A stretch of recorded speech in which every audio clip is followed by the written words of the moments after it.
সুপ্রিয় ছাত্রছাত্রীবৃন্দ, আবার ফিরে আসলাম 23.3 অধ্যায়ের এর আগে ভিডিওতে আমরা মানগুলো দেখিয়েছিলাম। সেই মানগুলোকে প্রয়োগ করে কিভাবে অঙ্ক করা যায় সেই সব অঙ্ক আজকে কিন্তু আমরা করব। যেহেতু এই চ্যাপ্টারের অনেক অঙ্ক রয়েছে, আমি তোমাদের অত সব অঙ্ক একটা ভিডিওতে তুলে ধরা সম্ভব নয়।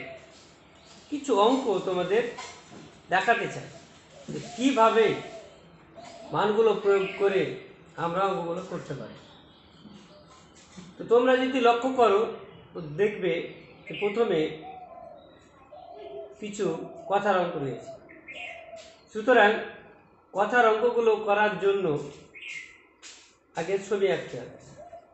আর ছবি যদি আঁকো, এবার ছবি আঁকার পর সেই ছবি দিয়ে আমরা মানগুলোকে প্রয়োগ করতে পারব।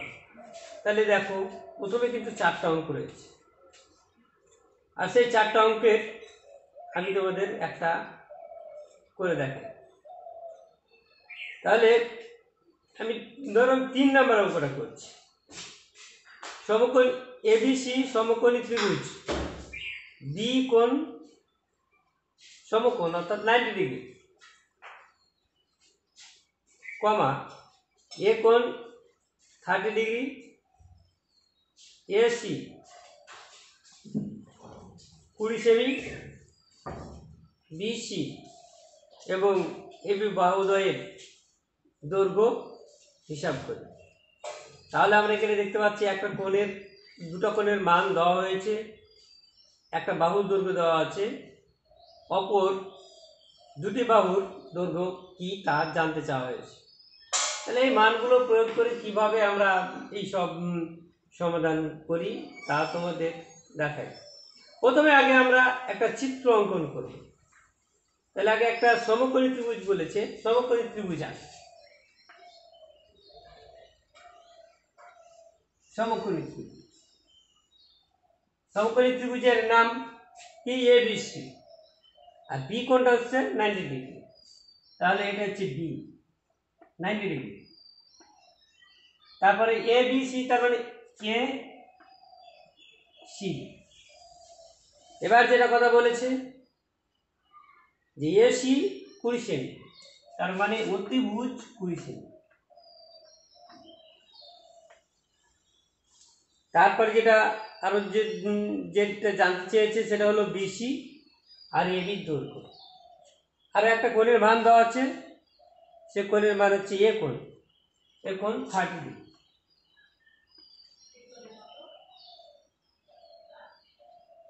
তাহলে আমাদের এবি দরকার আর বিসি দরকার। এর আগে ভিডিওতে বলেছিলাম, যখন আমরা কোনো কোণের সাপেক্ষে আমরা মানগুলো বের করতে চাইব, যেমন আমরা যদি এই কোণের সূক্ষ্ম কোণের সাপেক্ষে মানগুলো বের করতে চাই, এই মানটা বের করতে চাই, তাহলে প্রথমে আমাকে যে কাজ করতে হবে, তার মানে এটা ভূমি ধরব। অতিভুজের সাথে যে বাহুটা লেগে থাকবে সেটা ভূমি, তার মানে এটা ভূমি, এটা লম্ব, এটা অতিভুজ। এবার তাহলে আমরা দেখতে পাচ্ছি যে আমার অতিভুজ আছে, ভূমি চাই, অতিভুজ আছে, লম্ব চাই, অতিভুজ আর ভূমি। তাহলে অতিভুজ আর ভূমি দিয়ে আমরা দেখতে পাচ্ছি কার সম্পর্ক আছে? হচ্ছে কসের সম্পর্ক রয়েছে অতিভুজ আর ভূমি। আর অতিভুজ আর লম্ব সাইনের সম্পর্ক রয়েছে। তাহলে আমরা cos 30 ডিগ্রি সাপেক্ষে আমরা এর মান বের করতে পারবো। cos 30 ডিগ্রি সমান, তাহলে ভূমি বাই অতিভুজ, ভূমি হচ্ছে এবি, অতিভুজ এসি। তাহলে আমরা এই মানগুলো বসাবো।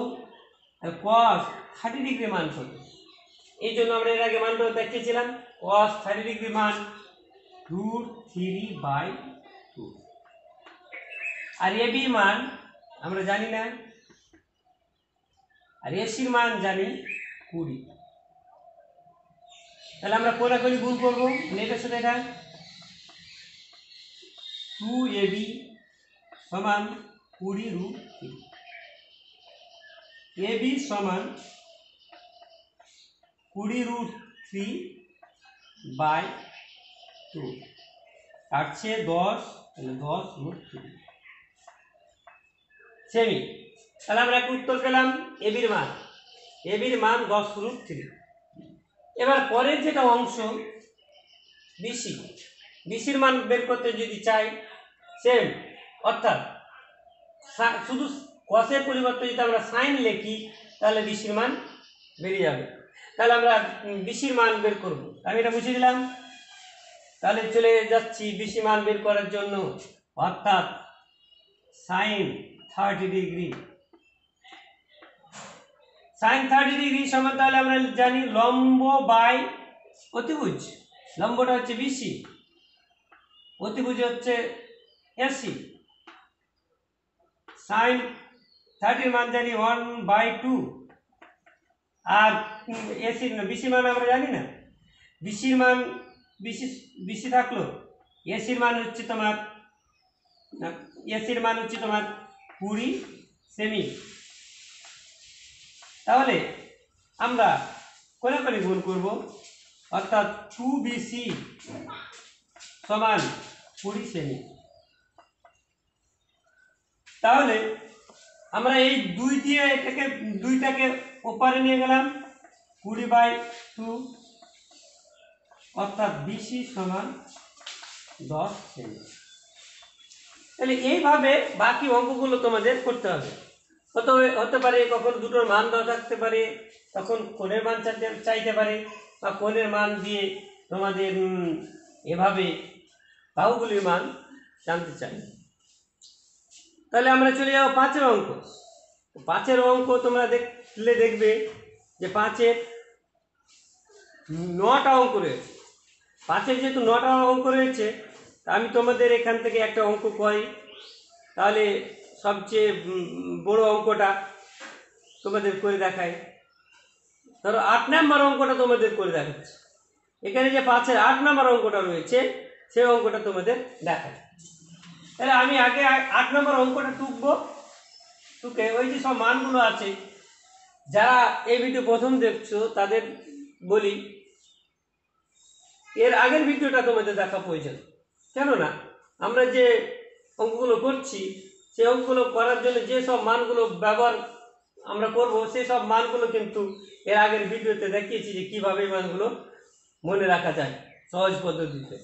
তাহলে চলে যাই আমরা, তাহলে 8 নম্বর অঙ্কটা করে দেখাই। তাহলে আমরা যেসব মানগুলো দেওয়া আছে সেসব মানগুলো আমরা বসাবো।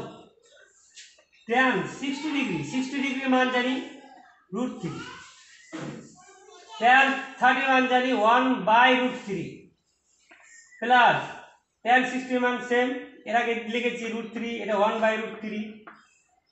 এবার এখানে আমরা দেখছি যে cos 60 মান হচ্ছে 1/2, এখানে cos 30 মান √3/2, cos 60 মান √3/2, আর sin 30 মান হচ্ছে 1/2। তাহলে আমরা এই যে অংশটা এখানে ভগ্নাংশের যোগ, তাহলে √3 কে √3 গুণ 3 - 1, √3 কাটলো, এখানে 2। তোমার উপরে অংশ গুণ করলাম, তাহলে √3 আর 2 দিয়ে গুণ করলে 4, উপরে √3 কে একদম করলে √3, নিচে হচ্ছে 4। তাহলে দেখো 3 থেকে 1 বাদ দিলে হচ্ছে 2, আর √3 নিচে আসলো, তাহলে 2√3, আর এটা যেটা আছে √3/4, আমরা এটা কেটে দিলাম, তাহলে উপরে 1। এবার ভগ্নাংশের যোগ 4√3, তাহলে যেহেতু এখানে √3 দিয়ে ভাগ করলাম 4 থাকছে, 4 কে তখন 1 দিয়ে গুণ 4 দিয়ে ভাগ করলে √3 কে তখন √3 দিয়ে গুণ করলে 3। তাহলে আমরা দেখছি যে উপরে কত হয় 10, আর নিচে হয় 4√3। তাহলে এটা কাটছে 5 2 10 2 দিয়ে 2√3, তাহলে 5/2√3। যেহেতু এখানে করণী রয়েছে, করণীটাকে সম্পূর্ণ করা প্রয়োজন, মানে অর্থাৎ করণীয় করা প্রয়োজন, তখন আমরা √3 দিয়ে উপর নিচে গুণ করব। 5 × √3 আর 2√3 × √3, তাহলে আমরা কি পাই? 5কে √3 কে গুণ করলে 5√3, আর এটা গুণ করলে √3 কে √3 গুণ করলে 3, আর 3 কে তখন আবার 2 দিয়ে গুণ করবো, তাহলে কত হবে? 6। তাহলে হচ্ছে আমাদের এই অঙ্কটা।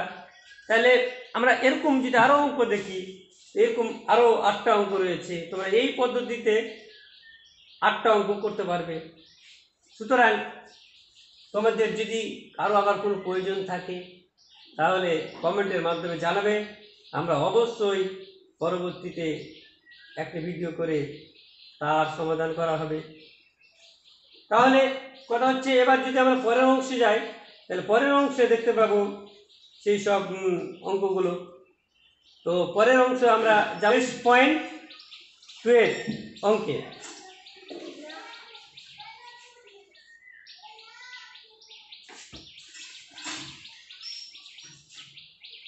এখানে দেখো, এখানে 6টা অঙ্ক রয়েছে, যেহেতু এখানে প্রথম 4টি অঙ্ক রয়েছে ষষ্ঠিক পদ্ধতিতে মান দেওয়া আছে, এবং পরবর্তী যে 2টো অঙ্ক রয়েছে সেটা বৃত্তীয় পদ্ধতিতে মান দেওয়া আছে। সুতরাং আমরা যেহেতু এটাকে ষষ্ঠিক পদ্ধতিতে একটা মান বের করলাম, সুতরাং এরপরেরটা আমরা তৃতীয় পদ্ধতি, অর্থাৎ হয় আমরা এখানে 6এর অঙ্কটা করছি।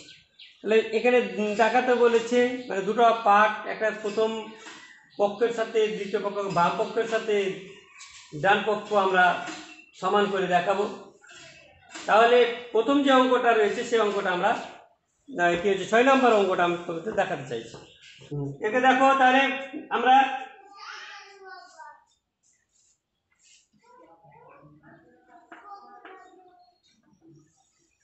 ছয় নম্বর, এটা হচ্ছে বাম পক্ষ। বাম পক্ষে আমরা কি করব? দেখতে পাচ্ছি আমাদের যেসব কোণগুলো রয়েছে সেগুলো বৃত্তীয় পদ্ধতিতে রয়েছে, অর্থাৎ বৃত্তীয় পদ্ধতিতে যে মান, তার মানগুলো আমরা বসাবো। আমরা বৃত্তীয় পদ্ধতি, তাহলে ষষ্ঠী পদ্ধতি, তাহলে এটা কত হয়? তাহলে আমরা দেখছি π/3, তাহলে ষষ্ঠী পদ্ধতিতে এর মান হচ্ছে 60 ডিগ্রি, sin 60 ডিগ্রি মান হচ্ছে √3/2। এবার এখানে হচ্ছে tan π/6, তাহলে tan π/6 যদি হয়, তাহলে পাই এর মান আমরা π/6 মানে হচ্ছে tan 30, tan 30 মানে আমরা জানি 1/√3। এবার এটা দেখবো, তাহলে এটা হচ্ছে sin π/2 মানে 90 ডিগ্রি, sin 90 ডিগ্রি মানে হচ্ছে 1, cos π/3 মানে 60 ডিগ্রি, এর মানে হচ্ছে হাফ। তাহলে √3 কাটলো, 1/2 প্লাস 1/2, তাহলে এই যে হাফ আর হাফ যোগ করলে 1, তাহলে হলো বাম পক্ষ। বা ডান পক্ষ, ডান পক্ষ আমরা দেখি কি রয়েছে, 2 sin স্কয়ার π/4, অর্থাৎ এখানে যে sin স্কয়ার π/4 অর্থাৎ 45 ডিগ্রি মান, sin 45 ডিগ্রি মানটার স্কয়ার হবে। এর আগে আমরা দেখেছি sin 45 ডিগ্রি মান হচ্ছে 1/√2 তার স্কয়ার, তাহলে 1/√2 মানে 1 স্কয়ার 1, √2 হচ্ছে 2, 2 কাটলো 4। তাহলে আমরা দেখলাম বাম পক্ষ যা বেরোলো, ডান পক্ষ তাই, অর্থাৎ আমরা যেটা দেখাতে বলেছিল আমরা সেটা দেখাতে পেরেছি। তাহলে এরকম করে বাকি অঙ্কগুলো করতে হবে। অঙ্কগুলো খুবই সোজা, মান নির্ণয়ের অঙ্কগুলো খুবই সোজা। যদিও তোমাদের কোনো প্রবলেম হয় আমাকে কমেন্টের মাধ্যমে জানাবেন, আমি তা সলভ করার চেষ্টা করব। এবার আমি তোমাদের এখানে 7এর অঙ্কগুলো যদি দেখো সমাধান রয়েছে, তাহলে এই অঙ্কটা আমরা সমাধান করে তোমাদের দেখাবো। তাহলে মানগুলো আমরা বসাই, খুবই সহজ অঙ্ক, শুধু আমাদের মানগুলো বসাতে হবে। x sin 45 এর মান হচ্ছে 1/√2, cos 45 এর মান হচ্ছে 1/√2, আর tan 60 ডিগ্রি মান হচ্ছে √3, tan স্কোয়ার 45 এর মান হচ্ছে 1 তার স্কোয়ার, আর cos 60 ডিগ্রির মান হচ্ছে 1/2। তাহলে আমরা কি পাই দেখি, √3 কে এক দ্বিগুণ করলে √3 হয়, এবার √2 কে √2 দ্বিগুণ করলে 2 হয়। এবার সমান চিহ্ন, এখানে 1 এর স্কয়ার 1/2। তাহলে আমরা সমাধান কি পাই, ভগ্নাংশের যোগ দেখতে পাচ্ছি এই অংশটা করলাম, তাহলে 2 1 কে 2 1, 2 2 কাটলো আমাদের এখানে x, এই যে √3 টা গুণ আছে ওদিকগুলো ভাগ হবে, 2 থেকে 1 বাদ দিলে 1/√3। তাহলে আমরা এটা সমাধান করতে পারলাম। আরো একটা তোমাদের অঙ্ক এখানে করে দেখাবো, যে অঙ্কটা হচ্ছে কি যে আরো অঙ্ক রয়েছে, এভাবে তোমরা যদি প্রতিটা অঙ্ক করো তাহলে করতে পারবে, খুব সহজ। 8 এর অঙ্কটা দেখাতে চাইছি, সমাধান করো। এই অঙ্কটা অনেকবার পরীক্ষা আছে। এটা একটা প্রথম সমীকরণ আছে, আর এই সমীকরণে তাহলে প্রথমে আমরা আগে মানগুলো বসাবো। x tan 30 ডিগ্রি মান হচ্ছে 1/√3, y tan না cot 60 ডিগ্রি মান হচ্ছে 1/√3, 0 1/√3 কমন, তাহলে x প্লাস y 0। তাহলে x প্লাস y এটা গুণ আছে, ওদিকে উল্টে বসবে না, ভাগ √3 কে 0 কে যাই দিয়ে ভাগ করো তাহলে 0 হবে, তাহলে x plus y equal to 0। এটা হচ্ছে একটা সমীকরণ। এবং আরেকটা সমীকরণ রয়েছে, যে সমীকরণটা তোমরা যদি দেখো, সেই সমীকরণটা হচ্ছে 2x minus y tan 45 degree সমান 1। তাহলে আমরা এখানে একটাই মান বসাতে হবে, 2x y কিন্তু tan 45 এর মান হচ্ছে 1 ইকুয়াল 1। 2x y কে 1 দিয়ে গুণ করলে y সমান হচ্ছে 1। তাহলে এই যে দুটো সমীকরণ, এই সমীকরণ দুটিকে আমরা যদি সমাধান করি তাহলে x আর y এর মান পেয়ে যাব। যে কোনো পদ্ধতিতে সমাধান করতে পারো, আমি অপনয়ন পদ্ধতিতে এটা সমাধান করছি। x প্লাস y সমান 0, 2x মাইনাস y সমান 1। এটা 1 নং, এটা 2 নং। তাহলে আমরা দেখতে পাচ্ছি এটা অপোজিট আছে, কেটে গেল, তাহলে এটা 3x আর এটা হচ্ছে 1, x সমান 1/3। তাহলে আমরা x সমান 1/3 এর মানটা হয় 1 নং না হয় 2 নং সমীকরণে পুট করলে অপর মান পেয়ে যাব, অর্থাৎ y এর মান পেয়ে যাব। তাহলে আমরা লিখছি 1 নং সমীকরণে x এর মান বসাই, তাহলে এই যে x এর মান বসালাম, এখানে x এর পরিবর্তে তাহলে 1/3 প্লাস y সমান 0। তাহলে y সমান হচ্ছে, এটা পজিটিভ আছে তাহলে নেগেটিভ হবে, মাইনাস হবে 1/3। তাহলে এইভাবে অঙ্কগুলো করতে হবে। আরো অঙ্ক রয়েছে, যেসব অঙ্কগুলো আছে সেসব অঙ্কগুলো এই পদ্ধতিতে করতে হবে। তোমাদের যদি কোনো প্রয়োজন থাকে তাহলে অবশ্যই তোমরা কমেন্টের মাধ্যমে জানাবে, আমরা পরবর্তীতে ভিডিও করে তা সলভ করার চেষ্টা করব। আজকের মতন এখানে